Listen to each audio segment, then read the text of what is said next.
Today, we're going to talk about Beaconhouse National University, or BNU for short. This place is, well, it's really shaking things up in Pakistan's higher education scene. So what makes it so different?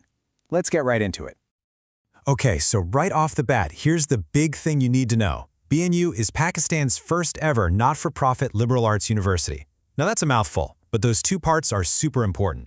Not-for-profit means they're all about education, not making money. And liberal arts? Well, that's a whole different way of thinking about college, and we definitely need to talk about what that means. So what is a liberal arts education anyway? Think of it like this. Instead of just training you for one specific job, it's about building a really strong intellectual toolkit. You learn how to analyze things, how to communicate your ideas, how to solve problems creatively. These are skills that are, valuable in any job. It's really about learning how to think, not just being told what to think. Okay, so this was a pretty bold idea for higher education. How did it actually get off the ground? Let's take a quick look at their story. All right, so the journey kicks off in 2003. It was founded by the Beaconhouse School System, which is a pretty big name. Then, super quickly, just 2 years later, in 2005, it got its official charter from the government of Punjab. That made it a real, recognized university. Fast forward to today, and they're a member of the Association of Commonwealth Universities, which means they're playing on a global stage. That's a pretty impressive climb in a short amount of time. Okay, so let's say you're thinking about applying. What can you actually study there?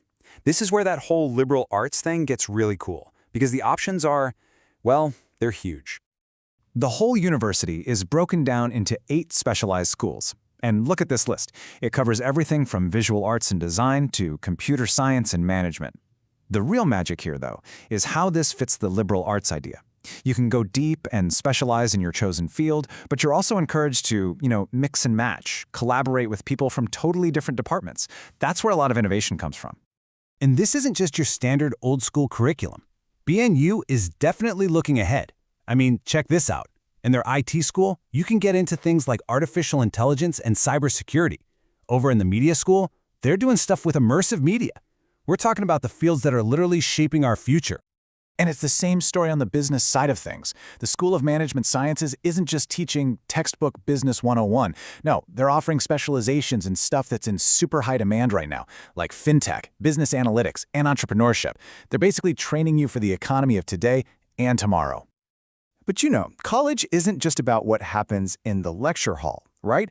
It's the whole experience. So let's shift gears and see what life is like on campus and how BNU supports its students. And it looks like they've really thought about this. They've got a whole support system set up. You've got your main student affairs office, a dedicated counseling center for mental health and wellness, which is so important.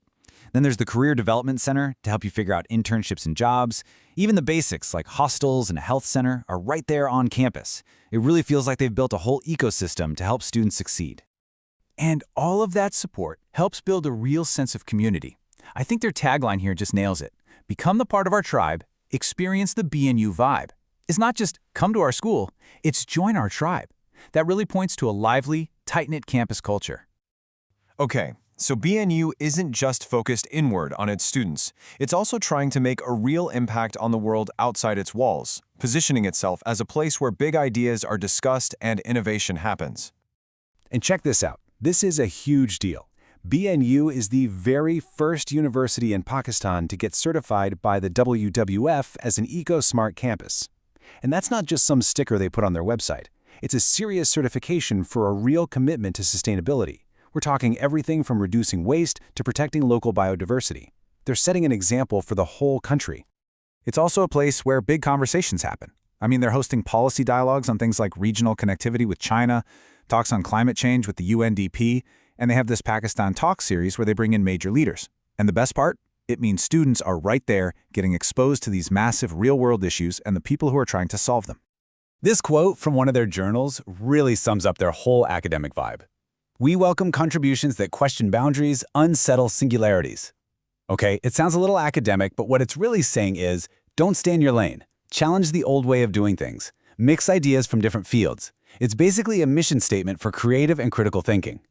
So you've got this unique education, this great campus, this focus on big ideas, but what's the payoff? Where do students end up? Let's get to the bottom line and look at what BNU's alumni are actually doing out in the world. I mean, that's the million-dollar question for anyone looking at a university, right? What happens when you graduate? Let's take a look at a few examples. First up, Kainat the Bow. She won Best Pakistani Film at the Women International Film Festival this year. That's a perfect example of how the creative training you get in their arts and media programs can lead directly to big-time, award-winning success. Then there's Ruwail Ali. He went on to study in the UK and won a prestigious award from his university there. This shows that the education you get at BNU isn't just respected locally, it prepares you to succeed and be recognized on the world stage. And for something totally different, look at Alish Bakan Barech. She was honored with a Hamare Heroes Award by the Pakistan Super League. So you've got film, international academia, and now national sports and culture. It really shows the incredible range of fields their graduates are making an impact in. So when you see these graduates succeeding in film, in academics, in culture, it all kind of leads back to one final question.